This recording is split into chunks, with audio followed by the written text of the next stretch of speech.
ትምህርት የእውቀት መነሻ የስኬት መዳረሻ የትውልድ መሰረት ነው። ጤና ይስጥልኝ ውድ የአዲስ ሚዲያ ኔትወርክ ተከታታዮች፣ ይህ ፕሮግራም የአዲስ ሚዲያ ኔትወርክ ከአራዳ ክፍለ ከተማ አስተዳደር ኮሙኒኬሽን ጽህፈት ቤት ጋር በጋራ የሚቀርብላችሁ ፕሮግራም ነው። በዛሬው ፕሮግራማችን ቅኝት የምናደርገው በትምህርቱ ዘርፍ የመማር ማስተማሪያ ሁኔታዎችን ለማካሄድ ምን ምቹ ሁኔታዎች አሉ፣ እንዲሁም አጠቃላይ የአገልግሎት ተደራሽነታቸው ምን ይመስላል የሚለውን በፕሮግራማችን ቅኝት እናደርጋለን።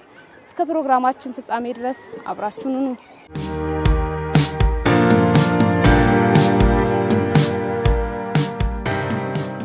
እንደ አራዳ ክፍለ ከተማ እንግዲህ ትምህርት ለትውልድ ከተጀመረ ወዲህ ሰፊ ስራዎች በትምህርት ቤት ደረጃ መሰራት ተችሏል።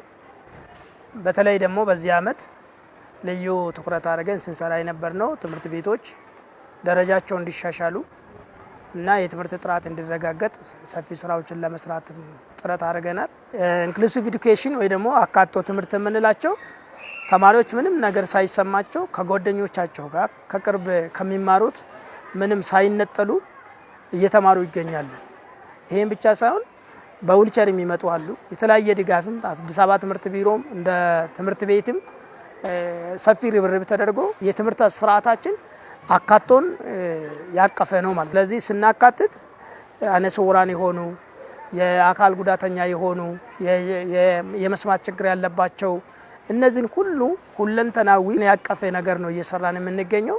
ዳግማዊ ምኒልክ አንደኛ ደረጃ ላይ፣ ጥቁር አንበሳ ላይ በየትምህርት ቤቱ ይሄን ነገር ተማሪዎች ከጓደኞቻቸው ሳይለዩ እዛው ትምህርታቸው ውስጥ እዛው ክፍል ውስጥ ትምህርት እንዲያገኙ በግብአትም በስነ ልቦናም ድጋፍ እየተደረገላቸው ይገኛል። አካቶ ትምህርት አካቶ ህይወት እንግዲህ ያው ዳግማዊ ምኒልክ ትምህርት ቤታችን አንጋፋም እንደመሆኑና አዲስ አበባ ካሉ ትምህርት ቤቶች ውስጥም እንደ ሴንተርም ስለሆነ አካቶ ትምህርት ከበፊት አንስቶ እንግዲህ ከተቋቋመበት አንስቶ በከፍተኛ ጥረትና ተነሳሽነት በባለሙያዎች ቁርጠኝነትና መንግስትም በሰጠው ትኩረት በከፍተኛ ደረጃ እየተሰራ ይገኛል። ይህ ሲባል ምን ማለት ነው? በሁለት አይነት መንገድ ነው። አንደኛ ልዩ ፍላጎት ያላቸው ተማሪዎች መተው እኛ ራሳችን ባለሙያዎች አሉ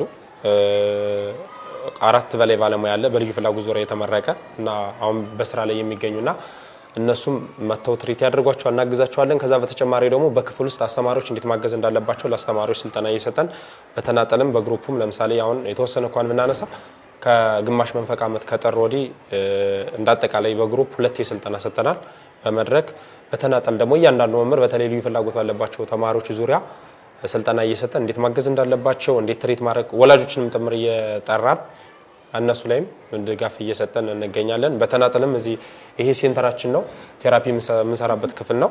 እዚህም እያመጣ ልጆችን እያገዝናቸው እንገኛለን ማለት ነው። የአራዳ ክፍለ ከተማ ትምህርት ጽህፈት ቤት የተማሪዎች የትምህርት ውጤትን ለማሻሻል ትርፍ ሰዓትን በስፋት የመጠቀም ዘዴ ላይ በትኩረት ሰርቷል። የትምህርት ጥራት ተደራሽነቱም በአካቶ ትምህርትና በአካቶ ህይወት ተግባራዊ በማድረግ አካቶ ስር ላሉ ተማሪዎችም በቂ የግብዓት አቅርቦት የማሟላት ስራ መስራት ተችሏል። መማር ማስተማር ጋር ተያይዞ የተማሪዎች ውጤታቸው እንዲሻሻል በመደበኛ ክላስ ውጪ የቱቶሪያል ክላስ እንዲሰጥ፣ የማጠኛ ሰዓታቸው እንዲጨመር፣ መምህራን ተጨማሪ ኮሚትመንት ወስዶ ተማሪዎችን እየረዱ እያገዙ ውጤታቸው እንዲሻሻሉ ቅዳሜን በመደበኛነት እየተማሩ ይገኛሉ። እንዲሁም ደግሞ ከትምህርት ከመጀመሩ በፊት ሰኞ እስከ ዓርብ እና ከትምህርት ሰዓት ውጪ ሰኞ እስከ ዓርብ ከክላስ ውጪ ማለት ነው እየተማሩ ይገኛሉ። ይሄንን ስናደርግ ተማሪ ከትምህርት ጋር ከመምህራን ጋር ቆይታ ሲኖረው ካለው ከነበረው ጋር የኢንቲሜሲያቸው ወይ ደግሞ ቁርኝታቸው ከትምህርት ጋር ያላቸው ዝግጅታቸውን ስለሚጨምር ሰፊ ርብርብ እያደረግን በየትምህርት ቤቱ ይሄንን እየሰራን እንገኛለን። ትምህርት ቤቶቻችን ደረጃ ማሻሻል፣ የተማሪ ውጤት ማሻሻል፣ የትምህርት ባለድርሻ አካላት የወተሜን የሌሎችን የትምህርት ቤት አካባቢ ያሉ ባለሀብቶችንም በመጨመር ትምህርት ቤቶቻችን ሳቢ ማራኪ ምቹ እንዲሆን እየሰራን እንገኛለን። እነዚህ እዚህ ጋር የምታያቸው በሙሉ እንዳለ የብሬል መጽሐፍቶች ናቸው። ቤታቸው ወስደው ያነባሉ። ሲጨርሱ ሰኔ ላይ ያመጣሉ። አለበለዚያ ደግሞ ክፍል እዚህ እየመጡ ያነባሉ። ክፍላቸውም ላይብረሪ ራሱን የቻለ ላይብረሪ ስላለ ቤተ መጻሕፍት የዓይነ ስውራን ብቻ የራሱን የቻለ አለ። እዛ ጋርም እየወሰዱ ያነባሉ። እየተዋሱ እዚህም እየመጡ ያነባሉ። ወደዚህኛው ስንመጣ ደግሞ እዛ አካባቢ የሚገኙት ደግሞ የምልክት ቋንቋ መጽሐፍቶች ናቸው። እነዚህ ምልክት ቋንቋ መጽሐፍቶች በትምህርት ቤታችን ውስጥ 12 6ኛ ክፍል 10 ተማሪዎች 8ኛ ክፍል ደግሞ 2 ተማሪዎች አሉ። 8ኛ ክፍል ያሉት በአስተርጓሚ የሚማሩ ናቸው። አስተርጓሚዎች አሉ ክፍል ውስጥ።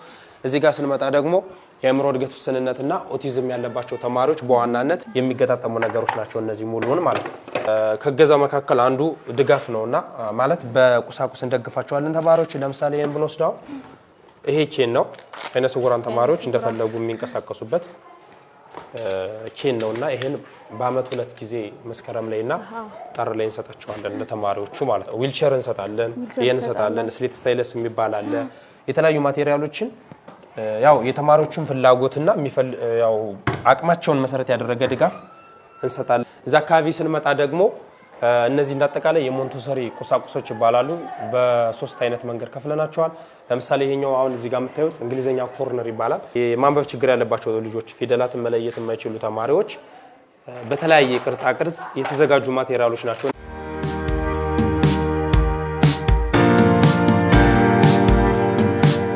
ተመልካቾቻችን እንግዲህ አሁን የምንገኘው በዳግማዊ ምኒልክ አንደኛ ደረጃ ትምህርት ቤት ነው። እንግዲህ እየቃኘን ያለነው ደግሞ በአካቶ ትምህርት የአካቶ ህይወት ምን ይመስላል የሚለው ነው። በዳግማዊ ምኒልክ የመጀመሪያ ደረጃ ትምህርት ቤት የአካቶ ትምህርት የአካቶ ህይወት ሰፊ ስራዎች እየተሰሩበት የማቴሪያል ድጋፍ እየተደረገበት የመማር ማስተማር ሂደቱም በስፋትና በጥራት እየተሰጠ እንደሆነ እያየን ነው ማለት ነው።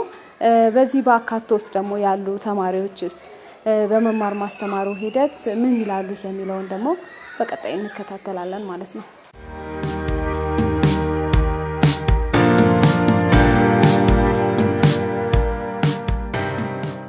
ከ2016 ጀምሮ እስካሁን ድረስ እዚህ ትምህርት ቤት እስከገባው ድረስ ጥሩ ነበረ የትምህርት ሂደቱ እና በጥሩ ሁኔታ ነው እየተደረገልኝ ያለው። አሁን ደግሞ ስለ ፈተና እየተዘጋጀ ስለሆነ እነሱም እያገዙኝ ነው። በተጨማሪም እርዳታም እያደረጉልኝ ነው። ዊልቸር ሰጥቶኛል። ብዙ ነገር ነው ያደረጉልኝ። በአቀራረብ በጣም አሪፍ ነው። ለዓይነ ስውር ያላቸው ነገሮችም በጣም አሪፍ ነው። ማቴሪያል የሚባል አሪፍ ላይ ነው። ሲያስተምሩም ለዓይነ ስውር አሪፍ አድርገው ነው የሚያስተምሩት። ብላክቦርድ ላይ የሚጽፉትንም በደንብ ያስረዳሉ። አካቶ ትምህርት አሁን ላይ ባለው ሁኔታ በጣም ጥሩ ነው ከበፊቱ አንፃር ማለት ነው። በጣም ብዙ የተለወጡ ነገሮች አሉ ማለት ነው። ከግብአት አንፃር ለምሳሌ አሁን አዲሱ ካሪኩለም መጽሐፍቶች አልነበሩ። አሁን ላይ ግን እንደምታያቸው አሉ ማለት ነው።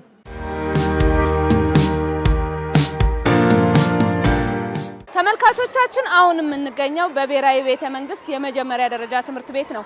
በብሔራዊ ቤተ መንግስት የመጀመሪያ ደረጃ ትምህርት ቤት በመማር ማስተማር ሂደት ውስጥ ያሉ ምቹ ሁኔታዎች ምን ይመስላሉ የሚለውን ደግሞ በቀጣይ እንቃኛለን።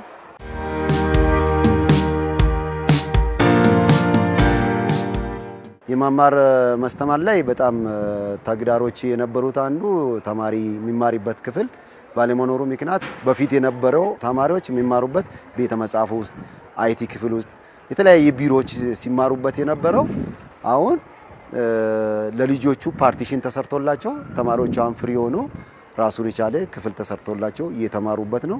አሁን የምንገኝበት ትምህርት ቤት ላይ የክፍል እጥረቶች ነበሩ፣ የላይብረሪ እጥረቶች ነበሩ። እንዲሁም ደግሞ የመመገቢያ አዳራሽና የማብሰያ አዳራሾች ችግር ነበሩ። ይሄንን ክፍለ ከተማ አስተዳደሩ ከትምህርት ጽሕፈት ቤት ጋር በመሆን የተፈታበት አግባብ አለ ማለት። በትምህርት ለትውልድ እንደ ክፍለ ከተማችን ወደ 100 ሚሊዮን በላይ የሚገመት ስራዎች ተሰርቷል። እንግዲህ ይሄኛው እዚህ ውስጥ የተመቻቸው አንዳንዱ በትምህርት ባለድርሻ አካላት የተሰሩ ስራዎች ናቸው።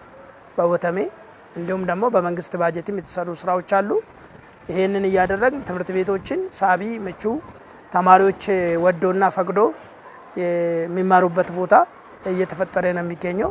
በመማሪያ ተቋማቱም ቀደምት የነበሩ ምቹ ያልሆኑ ስፍራዎች ለምተዋል። በቤተ መጻሕፍትም ጠቃሚ አጋዥ መጻሕፍቶችም ተሟልተዋል። ከዚህ በፊት ስንማር በአንድ ክፍል ውስጥ 50 60 ሆነን ነበር የምንማረው። እንዲሁም ደግሞ ሜዳችን ላይ አባጣ ጎርባጣ ይበዛበትና አደናቅፎ ብዙ ጊዜ ኳስ ስንጫወት አደናቅፎ ሊጥለን የሚችል ነበረ። ግን አሁን ግቢም ሊሾ ተደርጓል። እንዲሁም ክፍሎቹ ደግሞ ተከፋፍለውልን ሁላችንም በሰላም እንዲሁም ደግሞ ምንም አይነት ጉዳት ሳይደርስብን እየተማርን መምህራኖቹ የመማር ማስተማር ሂደቱ የሚሰጡን በተሳለጠና ጥሩ በሆነ መንገድ ሲሆን መጽሐፍ በሚያስፈልግን ጊዜ ከላይብረሪ እየተዋሱ ያመጡልናል። በተጨማሪም ደግሞ የተለያዩ ቪዲዮዎችን ሶንጎችን በአይሲቲ ክላስና በቤተ ሙከራ እየገባን ትምህርታችንን በሚያግዝ መልኩ እንመለከታለን። የሚያስተምሩበትን መንገድ በጣም የተለየ ነው። መጽሐፍ የሚያስፈልግበት ሰዓት ላይ መጽሐፎችን ከላይብረሪ እየተዋሱ ያመጡልናል። እኛም ደግሞ ከዛው ከመጽሐፉ እያነበብን እውቀቶችን እንድናገኝ ይረዳናል። እንዲሁም ደግሞ ሌሎች ደግሞ መርጆ ምሳዎችን እየሰጡን በእኛ ደግሞ በዛ መንገድ ትምህርታችንን እንድንከታተል ያደርጉልናል ማለት ነው። ግብዓት ላይ ከመጀመሪያው ጀምሮ ተማሪዎች በአዲስ አበባ ትምህርት ቢሮ ለተማሪ ዩኒፎርም፣ ደብተር፣ መጽሐፍ ተማሪዎቹ ምቹ ተደርጎላቸው መማር ማስተማር በጥሩ ሁኔታ እየተካሄደ ነው። እንደ ትምህርት ቤትም ደግሞ ለተማሪዎች አሁን ቤተ መጻሕፍት አዲስ መጽሐፍ ገዝተን አጋዥ መጽሐፎች ለተማሪዎቹ ምቹ እንዲሆን ለማቅረብ ሞክረናል።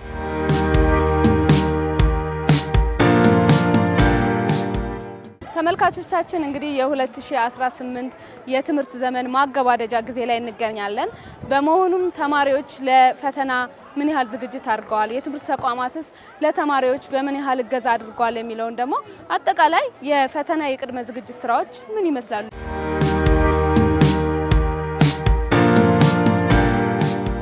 እዚህ ዓመት 6ኛና 8ኛ ክፍል በሁለቱም ስርዓተ ትምህርት እናስፈትናለን።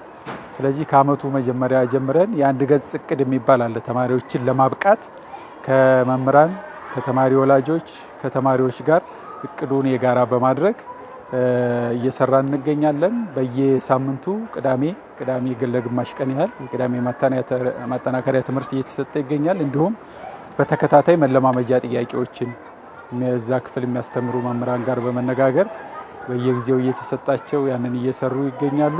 እንዲሁም ደግሞ ተደጋጋሚ ሞዴሎችን በትምህርት ቤት ደረጃም በከተማም የሚሰጠው እነሱ ላይ ትኩረት አድርገን ተማሪዎችን በስነ ልቦናም ጭምር ትሬኒንጎችን እየሰጠን እያበቃ እንገኛለን ነው። ፈተና ዝግጅት ላይ ልጆቹን ኦሪንቴሽን ሰጥተናል። እንደ ትምህርት ቤት ማለት ነው። ጋይድ አድርገናል። በስነ ልቦና እንዲዘጋጁ ምንም ፈተና የተለየ ነገር እንዳለው ሲፈተኑት የመጡ ስለሆነ በስነ ልቦና ራሳቸውን አዘጋጅተው የሰሩትን ብቻ ዋናው ዝግጅት ነው። ስለዚህ ራሳቸውን አዘጋጅተው አንብበው የሚገቡ ከሆነ ሁሉን ነገር መስራት እንደሚችሉ እሱም በስነ ልቦና በልጆቹ ጋር በተደጋጋሚ ለመነጋገር ሞክረናል። የተሻለ ውጤት ያመጣሉ ብለን ነው የምንጠብቀው። አሁን ሌላው መለማመጃ በተለይ ኦንላይን 12ኛ ክፍሎች ኦንላይን ነው ትልቅ የስነ ልቦና ዝግጅት የሚጠይቅ እነሱ ጋር ነው ያለውና እሱን መምህራኖቻችን በየክፍል መድበን መምህራኖች እያሰለጠኑ ነው ያሉት። የፈተና ዝግጅትን በተመለከተ ከመጀመሪያው አመት ጀምሮ ነው እኛ ትኩረት አድርገን የምንሰራው። ተማሪዎች አመቱን ሙሉ ቅዳሜ በመደበኛነት ይማራሉ፣ ተጨማሪ ክላስ ማለት ነው። ሰኞ እስከ አርብ ደግሞ ጧት ይማራሉ፣ ከሰዓት ይማራሉ። ይሄ ተጨማሪ ክላስ፣ ተጨማሪ ሰዓት፣ ተጨማሪ የፖርሽን ከቨሬጅ እንዳይቀርባቸውና ጥያቄዎችን የሚሰሩበት የሚለማመዱበት ሲስተም አዘጋጅተናል። 4000 በላይ የሚሆኑ ተማሪዎች በ6ኛ ክፍልና በ8ኛ ክፍል እናስፈትናቸዋለን። ከ3898 አካባቢ የሚሆኑ ተማሪዎች ደግሞ በ12ኛ ክፍል ይፈተናሉ። እነዚህን ተማሪዎችን በውጤት ማላቂያ በኤክስ2ኢ የሚባል ተጨማሪ ኮሚትመንቶችን እዚህ ሲስተም ውስጥ በማስገባት ተማሪዎች እንዲማሩ መምህራን እንዲያዘጋጁ ከመምህራን ጋር ሰፊ ውይይት በማድረግ ትምህርት ሜቶዶሎጂ ላይም ትምህርት ዝግጅት ላይም የትምህርት ግብአቶችን በማሟላት የሰራናቸው ስራዎች ሰፊ ስለሆኑ የተማሪዎቻችን ነው በ6ኛም በ8ኛም በ12ኛ ክፍልም ለመፈተን የመምህራን ዝግጅት ሲያዘጋጁ የነበሩ መምህራን በጣም ቁጥራቸው ሰፊ ነው። እንዲሁም የተማሪዎቻችን ዝግጅት ከመቼም ጊዜ የተሻለ ደረጃ ላይ ነው ያለው ማለት እንችላለን ማለት ነው። ተማሪዎች የፈተና ዝግጅት ምዕራፋቸውን አጠናቀው ያለፉ ጊዜያት የፈተና ሽቶችን ይሰራሉ። በቡድን ተጋግዘው ይጠያየቃሉ፣ ያጠናሉ። የተሻለ ውጤት ለማምጣትም ጥረታቸውን ጨምረው በጋራ ይተጋሉ።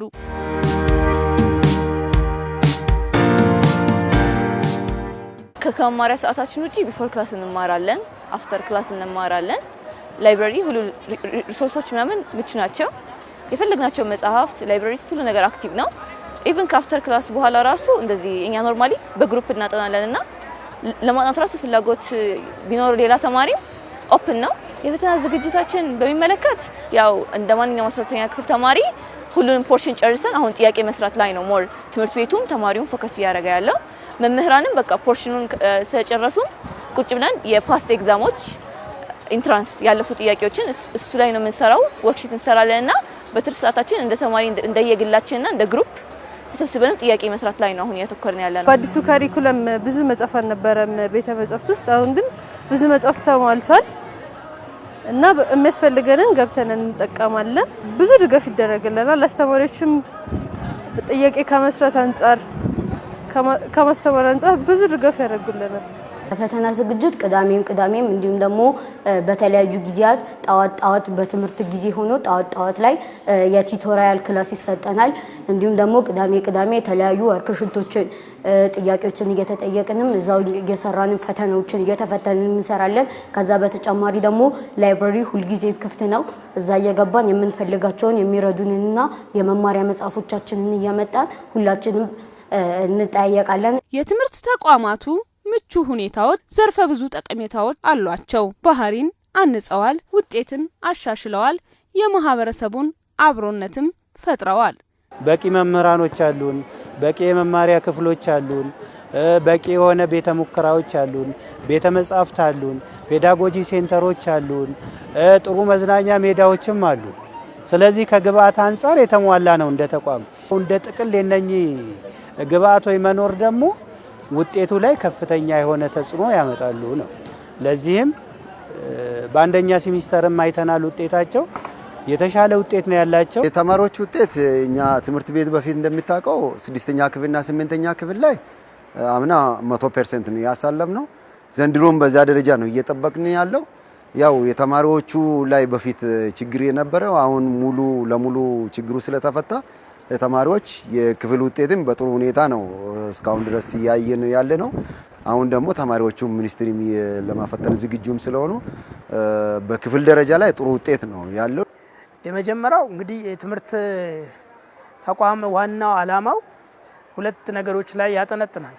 የተማሪ ስነ ምግባር ነው። አንደኛ የተማሪ ስነ ምግባር ከጊዜ ወደ ጊዜ የተሻሻለበት፣ አዋቂ ነገሮች ከትምህርት ቤት አካባቢ የራቁበት፣ ውስጣዊ አዋቂ ነገሮችም የተቀረፉበት፣ ሰላማዊ መማር ማስተማር የሰፈነበትና የሰከነ የትምህርት ዘመን ነበር ማለት እንችላለን። ይሄ ኢንዲኬተሩ ወደ ውጤት ያመራናል ማለት ነው። ሁለተኛ ላይ ፎከስ የሚደረገው ውጤት ነው። ውጤት ማለት ፖሊሲው የሚፈልገው የኢትዮጵያ ትምህርት ፖሊሲ የሚፈልገው ምንድነው? ወደፊት ተማሪዎች መሆን የሚፈልጉ ለሀገራቸው ምን መፍጠር ይችላሉ? መፍጠር የሚችሉ እውቀት ያላቸው ክህሎት ያላቸው አዳዲስ ሀሳቦችን ማመንጨት የሚችሉ ዜጎችን ማፍራት ነው። ከዚህ አንፃር ትምህርት ተቋም በጽናትና በቁርጠኝነት እየሰራን እንገኛለን። ጊዜ ወደ ጊዜ ከአመት አመት የ6ኛ ክፍል የ8ኛ ክፍል የ12ኛ ክፍል በአዲስ አበባ ኮንቴክስትም እንደ አራዳም እየተሻሻለ ነው የመጣው። ትውልድ የነገ ተስፋ የሀገር አለኝታ ነው። ዝግጅት ምዕራፍ ያገኙትን እውቀት በፈተናቸው ላይ በመተንተን ነገን ለሚረከቧት ሀገር ዛሬ ኃላፊነታቸውን ሊወጡ ይገባል። ሀገራችን ብዙ ነገር አድርጋልናለች፣ ብዙ ነገር ሰጥታናለች።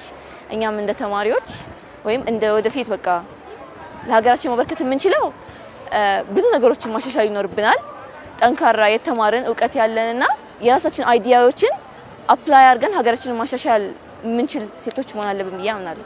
እኔ ለሀገሬ አበረክታለሁ ብዬ የማስበው በተለያዩ ማህበራዊ፣ ኢኮኖሚያዊና ፖለቲካዊ ዘርፎች ላይ የተለያዩ አስተዋጽኦችን አበረክታለሁ። ከዛ በተጨማሪ ደግሞ የሀገሬ ዜጎች ወደ ክፉ ደረጃ እንዳይወድቁ የተለያዩ ድርጅቶችን በመደገፍ የተሻለ የኑሮ ደረጃ ላይ እንዲኖሩ አረጋለሁ።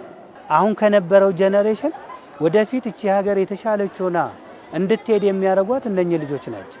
ስለዚህ ለዚህ ነው የምናዘጋጀውና ትምህርት ለሀገር እድገት ለሀገር አስተዋጽኦ ወደፊት ለእድገትም መሰረቱ ትምህርት ስለሆነ ልጆቹንም እንደ ትምህርት ቤት ተቀብለን የምናስተምረው ራሳቸውንም አገራቸውንም ለማሳደግ እንዲሰሩ ያው ይሄንን ነው ካሪኩለሙም እያሰረጸ የሚሄደው። እንግዲህ እኔ የምለው የ2018 ትምህርት ዘመን በተለይ እንደ አራዳም እንደ አዲስ አበባ ትምህርት ቢሮ ሰፊ ርብርብ አድርገን ስንሰራ ነበር። ይሄ ሁሉ በውጤት መታጀብ አለበት።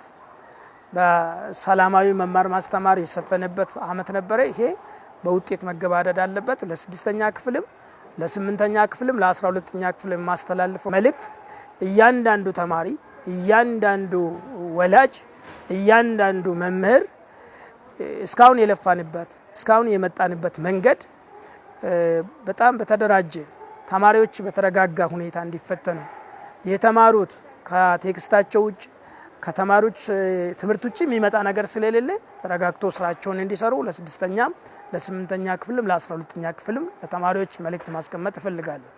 ወላጆች ደግሞ ከቤት ጀምሮ ልጆቻቸው ከአሁኑ ጀምሮ ጊዜ እንዲያገኙ ተፋቶ አሁን ትኩረታቸውና ዋና ነጥባቸውን ትምህርት ላይ አድርጎ እንዲያጠኑ ወላጆች ትብብር ማድረግ ይፈልጋል። የትምህርት ባለድርሻ አካላትም እንዲሁም ባለቤት የሆነው የትምህርት ጽሕፈት ቤትም በየደረጃ ያለውን ትምህርት አመራር ይሄንን ስራ ደግፎ በውጤታማነት በሰላማዊ መንገድ ማጠናቀቅ አለብን።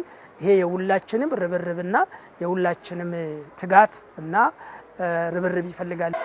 ተመልካቾቻችን እንግዲህ እስካሁን በፕሮግራማችን ስትከታተሉ እንደቆያችሁት በአራዳ ክፍለ ከተማ በተለያዩ ትምህርት ቤቶች ተዘዋውረን በትምህርት ዘርፍ ምን ምቹ ሁኔታዎች አሉ፣ ምን አገልግሎት እየተሰጡ ነው፣ የአገልግሎት ተደራሽነታቸው ምን ያህል ሰፍቷል፣ እንዲሁም በአካቶ ትምህርት በአካቶ ህይወት ምን አይነት የትምህርት ሂደቶች ምን አይነት የትምህርት አገልግሎቶች እየተሰጡ እንደሆነ በአራዳ ክፍለ ከተማ እንግዲህ ተዘዋውረን ቅኝት አድርገናል።